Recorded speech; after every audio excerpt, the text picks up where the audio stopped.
Of all the sanctuaries we build in this world, from the quiet corners of our minds to the physical spaces we call home, there is perhaps none so fragile as our own inner peace.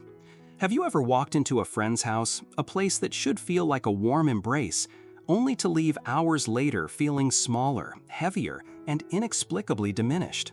It's a strange and unsettling feeling, a subtle theft of spirit that can be difficult to name. As we journey through life, the currency of our time and the reserves of our emotional energy become immeasurably precious.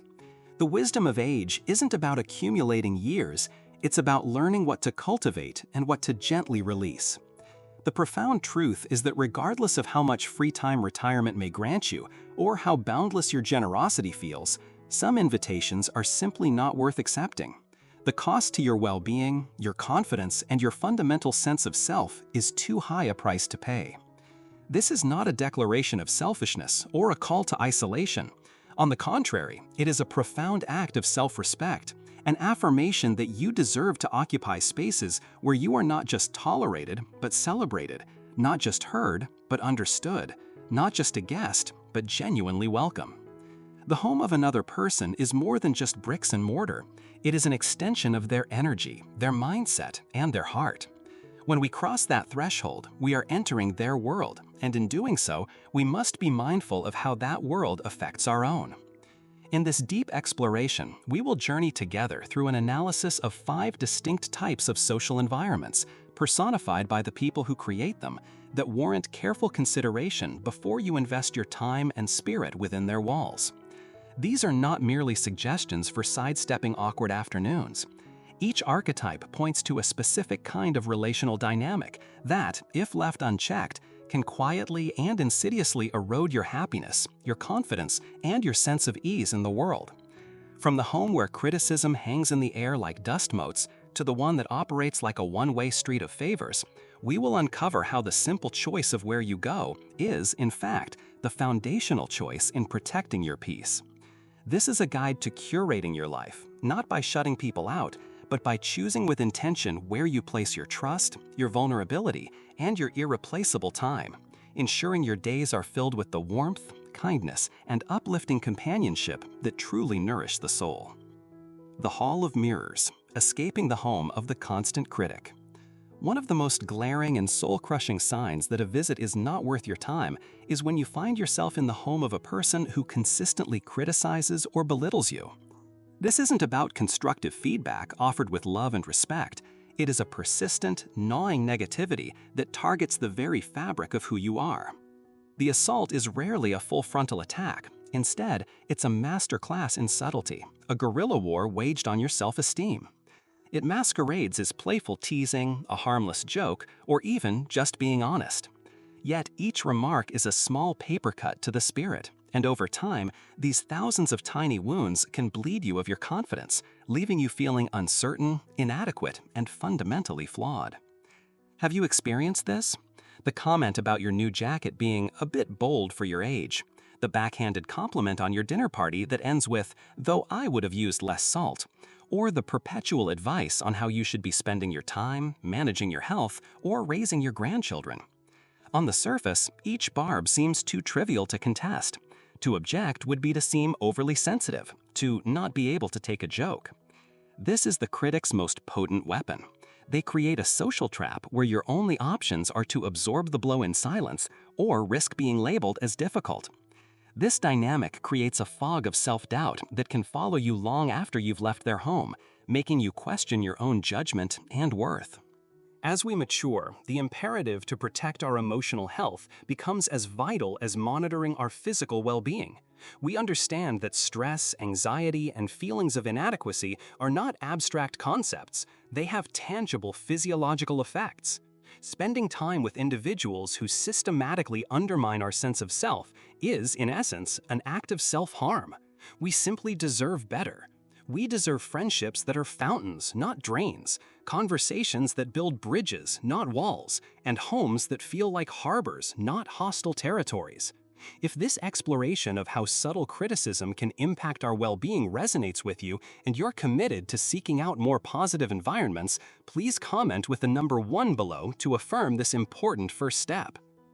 Consider the story of Barbara, a vibrant 73-year-old woman with a passion for gardening and a warm, infectious laugh. For decades, she had maintained a friendship with a woman named Carol. She would visit Carol's home every few weeks for tea, a ritual she once cherished. Yet for years, Barbara noticed she would drive home from Carol's with a knot in her stomach. She couldn't immediately put her finger on it. The visit would seem pleasant enough, but a sense of deflation would linger for days. It was only when she started consciously listening, not just to Carol's words, but to their impact, that she saw the pattern. Carol would critique her choice of flowers. "Petunias are so common, dear." Her political views. "Oh, Barbara, you're so naive." And even the way she spoke about her children. "You always let them get away with everything." Each comment was delivered with a smile, which made it all the more disorienting. The turning point came after a visit where Carol, upon seeing a photo of Barbara's recent trip to the coast, remarked, "It's nice you're still getting out though I'm not sure I'd be brave enough to wear a bathing suit at our age." The comment, seemingly innocuous, struck Barbara as profoundly cruel. It wasn't about the bathing suit, it was about the implication that Barbara should be ashamed of her aging body. That evening, Barbara made a quiet, firm decision. She didn't have a dramatic confrontation. She simply began to gracefully decline Carol's invitations, citing other plans. She started investing that time in her gardening club and with other friends who celebrated her zest for life. The change was nothing short of miraculous. The knot in her stomach disappeared, her laugh became more frequent. She felt, in her own words, like the sun had come out from behind a very old cloud. Barbara's experience is a powerful lesson. True friendship, the kind that sustains us through the decades, is built on a foundation of mutual respect, encouragement, and genuine appreciation. It doesn't need to tear one person down to build the other up. When you find yourself in a home where you are constantly being measured and found wanting, see it for what it is, a clear and urgent signal that it's time to reevaluate the emotional cost of that visit. Choosing to step away from such an environment is not an act of arrogance. It is an act of profound self-preservation. It is a quiet, dignified choice to create space for connections that are genuinely nourishing, allowing you to flourish in the light of acceptance rather than wither in the shadow of judgment. 2. The imbalanced ledger navigating the home of the one-sided relationship. Another crucial type of home to reconsider belongs to those individuals who operate on an imbalanced ledger of give and take. This is the person who consistently asks for favors, leans on you for support, and draws upon your resources, yet is mysteriously absent or unavailable when you are the one in need. At first, this dynamic can feel entirely natural. Generosity is a virtue, and the desire to be helpful is a cornerstone of strong communities and friendships. We enjoy lending a hand, offering our skills, or providing a listening ear. It makes us feel valued and connected. But when this generosity flows exclusively in one direction, the relationship ceases to be a partnership and transforms into a transaction where you are the sole provider. Over time, this one-sidedness becomes a slow, insidious drain on your emotional and sometimes even physical and financial reserves. The small requests, a ride to the store, help with a leaky faucet, a last-minute babysitting plea, begin to accumulate. Each favor given without reciprocity is like a small withdrawal from your energy bank account. Eventually, you find yourself running on empty, feeling less like a cherished friend and more like a convenient on-call resource. The feeling is a mixture of exhaustion, resentment, and a quiet sense of being undervalued. This dynamic requires careful self-reflection because it often preys on our best qualities, our kindness, our loyalty, and our reluctance to keep score in relationships. We tell ourselves that friends don't tally favors, and while that is true in spirit, it is also true that healthy relationships are characterized by a natural, flowing reciprocity. It may not be a perfect tit-for-tat exchange, but there is an underlying sense of mutual support and a shared understanding that you are there for each other. When that mutuality is absent, the relationship loses its equilibrium and can leave you feeling taken for granted. Do you have any similar experiences with relationships that feel unbalanced? We invite you to share your story or your thoughts on this topic in the comments section. Hearing from each other builds a stronger, wiser community. Let's look at the experience of Robert, a 76-year-old retired mechanic with a heart of gold and a toolkit he was always willing to share. For years, he was a regular visitor at the home of an old acquaintance, Jim. Whenever Robert was over, it seemed Jim had a new project lined up for him: a sputtering lawnmower, a stubborn cabinet door, or a complicated piece of flat-pack furniture to assemble. Robert, a good-natured man who found satisfaction in fixing things, rarely minded. He valued what he perceived as their friendship. The pattern, however, became undeniable over time.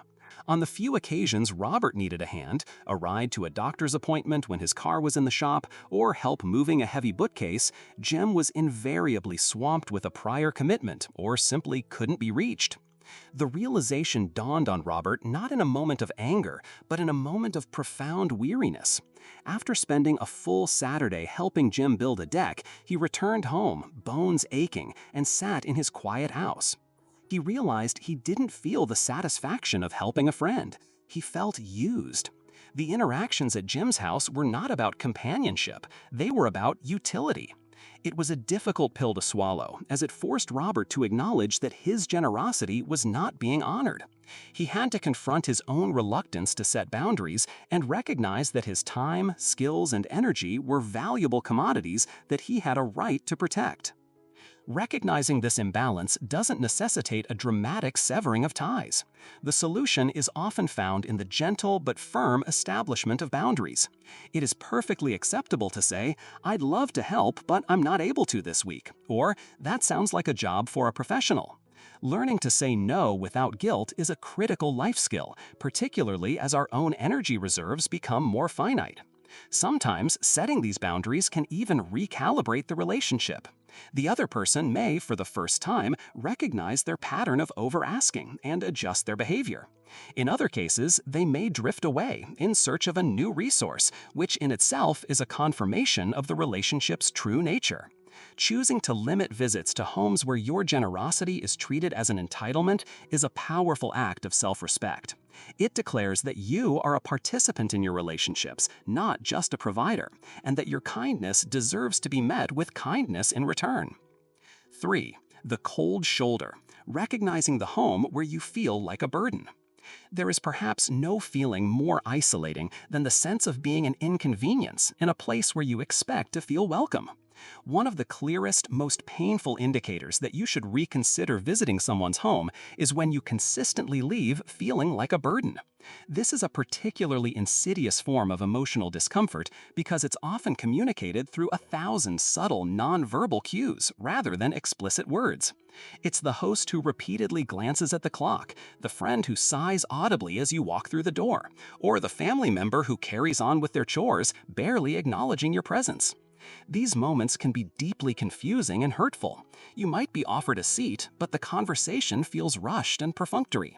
You might ask a question, only to receive a terse one-word answer from someone scrolling on their phone. You are physically present in their home, yet you feel emotionally invisible, a ghostly presence imposing on their precious time. The cumulative effect of these experiences is corrosive. It chips away at your self-esteem and can foster a deep-seated anxiety about social interactions, making you second-guess your own judgment. Am I being too sensitive, you might wonder? Did I come at a bad time? Do they even want me here? Everyone, regardless of age, has a fundamental human need to feel a sense of belonging. As we get older, this need doesn't diminish. If anything, it becomes more crucial for our mental and emotional health. Being made to feel like an imposition, especially by people you care about, cuts to the very core of this need. It is essential to recognize these feelings not as a sign of your own failing, but as valid data about the health of the relationship and the quality of the environment. If these insights have brought value to you, please support the channel by hitting the like button, subscribing to the channel, and remember to turn on the notification bell so you don't miss insightful and useful content like this in the future. Consider the story of Shirley, who, at 78, had always cherished the time she spent with her younger sister Joan. For years, her weekly visits to Joan's home were a highlight, filled with shared memories, laughter, and the easy comfort of sisterhood. But gradually, a chill began to creep into their interactions. Joan, who had a busy career and family, often seemed distracted when Shirley arrived. She would continue typing on her laptop, make urgent phone calls in the other room, and frequently mention her overwhelming to-do list. Shirley, wanting to be considerate, started making her visits shorter and shorter, hoping to be less of a bother. But the feeling of being in the way only intensified. The warm, inviting space of her sister's home had begun to feel like a waiting room where her presence was tolerated rather than celebrated. The emotional toll was significant. Shirley began to feel a gnawing self-doubt and a sense of loneliness she hadn't experienced before. After one particularly strained visit where Joan barely looked up from her work, Shirley drove home with tears in her eyes. It was a moment of painful clarity. She realized she was mourning the loss of a connection that, in its current form, was causing her more pain than joy. Summoning a great deal of courage, Shirley decided to have an honest conversation with Joan. She didn't accuse, she simply expressed her own feelings.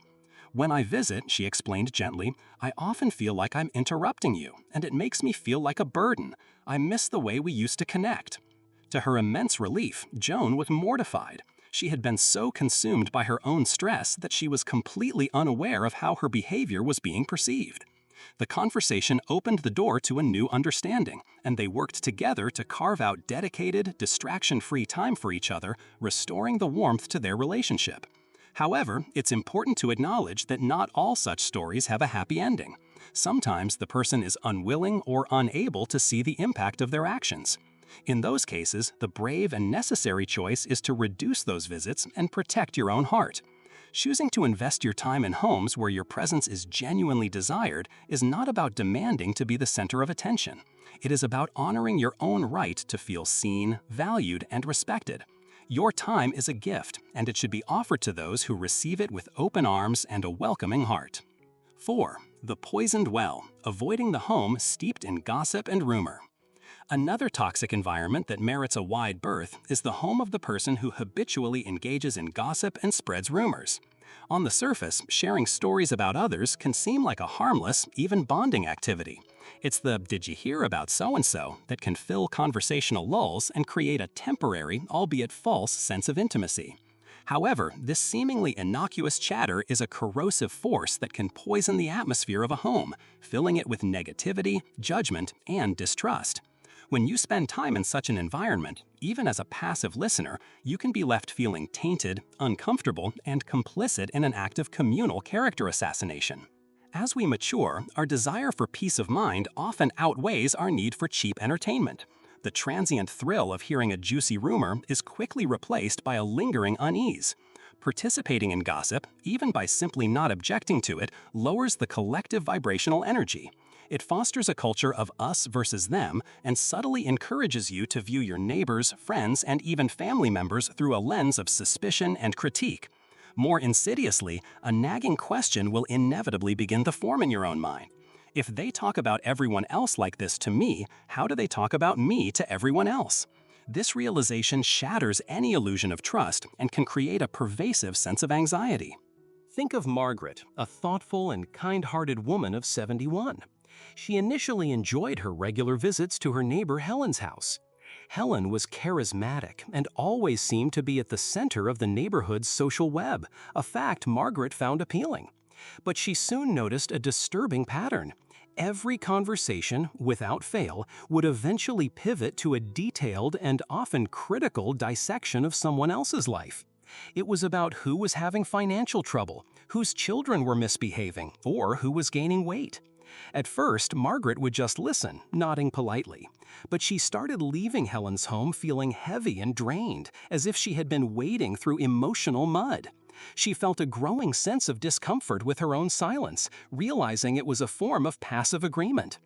The breaking point for Margaret was when Helen began sharing a particularly damaging rumor about a mutual friend who was going through a difficult divorce. Listening to the speculative and unkind words, Margaret felt a wave of shame.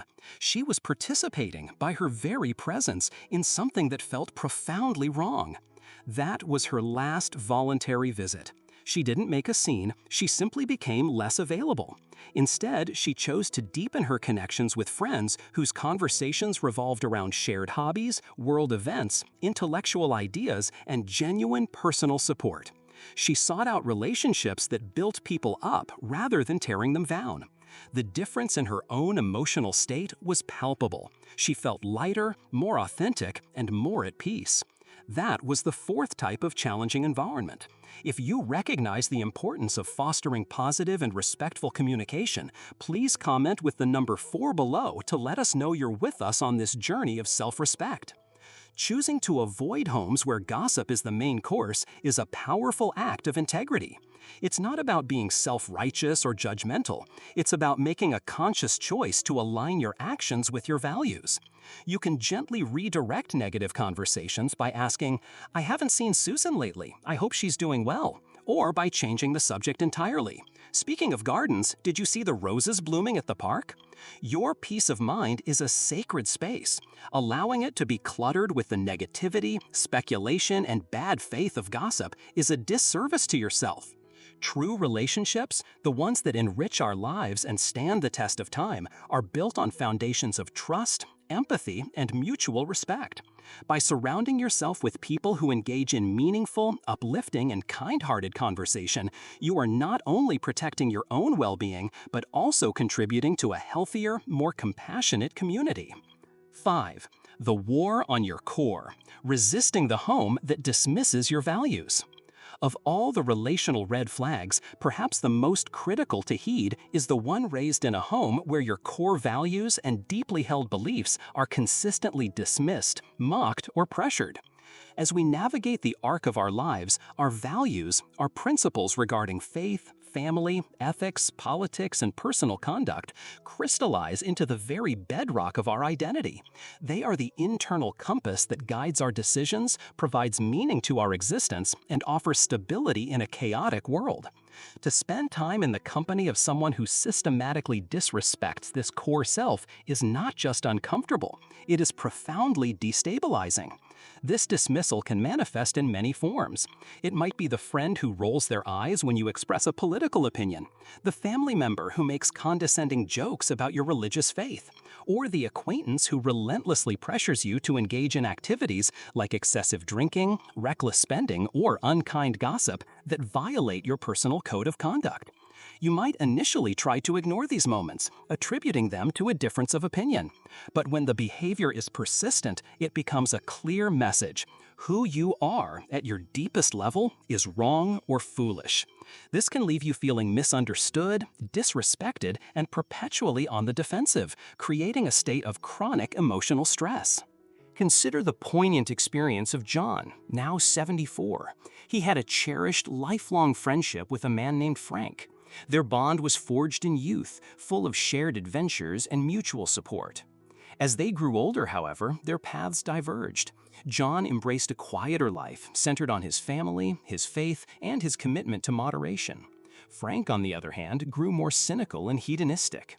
During visits to Frank's home, John found himself constantly parrying pressure to drink more than he was comfortable with, or listening to tirades that mocked the very institutions and beliefs he held dear. John would try to laugh it off, not wanting to jeopardize a friendship that spanned over 50 years. But he would leave Frank's house feeling a deep sense of internal conflict, as if he had betrayed a small part of himself just to keep the peace. The erosion of his integrity was slow but steady. Each visit felt like a small compromise, a minor surrender of his own identity. The realization finally struck him hard one afternoon when Frank, in a dismissive tone, referred to John's decades-long marriage as quaint but boring. For John, his marriage was the cornerstone of his life, a source of profound joy and meaning. To have it so casually belittled was an insult he could no longer ignore. He understood that the friendship he was clinging to was a ghost of what it once was. The man sitting across from him no longer saw or respected the man he had become. In a difficult but necessary conversation, John explained that while he would always treasure their shared history, he could no longer spend time in an environment where his core self was under constant assault. He chose loyalty to himself over a dysfunctional loyalty to the past. Choosing not to visit homes where your values are delegitimized is not a sign of being closed-minded or intolerant. There is a vast difference between a healthy debate between friends who respect each other's differing viewpoints and a dismissive, pressuring environment that demands you compromise your integrity. Protecting your values is a fundamental act of self-love. Your beliefs give you strength, purpose, and a sense of place in the universe. You have every right to surround yourself with people who, even if they don't share your beliefs, at least honor your right to hold them. By consciously choosing to invest your time in relationships that are built on this foundation of mutual respect, you create an emotional ecosystem where you can be your most authentic self, free from the exhausting work of defending your own existence. This fosters not only peace of mind, but also the confidence to live a life that is truly, unapologetically your own. What is one core value you refuse to compromise on? Sharing it in the comments can be a powerful affirmation for yourself and an inspiration to others. As we bring our reflection to a close, take a quiet moment to consider the 5 relational dynamics we have explored today. From the subtle sting of the constant critic to the profound invalidation of having your values dismissed, which of these resonated most deeply with your own life experience? Perhaps a specific face or a particular memory surfaced. The purpose of this journey was not to create a list of people to cut from your life, but to empower you with awareness. It is about learning to read the emotional climate of a room and understanding that you have the power and the right to choose environments that nurture your spirit rather than diminish it. Your emotional health, your peace of mind, and your overall well-being are not luxuries to be attended to only when time permits. They are the very essence of a life well lived, especially as the years grant us the wisdom to focus on what truly matters.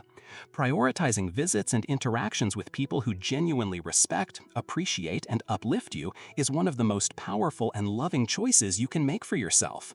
It is a declaration that you are worthy of kindness, deserving of reciprocity, and entitled to feel a sense of belonging. Each time you gracefully decline an invitation to a place that drains you, you are simultaneously opening a door to an opportunity that will fill you. Every conscious choice to spend your precious time in a home that feels safe, welcoming, and understanding is an act that strengthens your self-worth, deepens your authentic connections, and reclaims your right to a joyful existence. Thank you for joining us on this important exploration. We truly believe in the power of shared wisdom.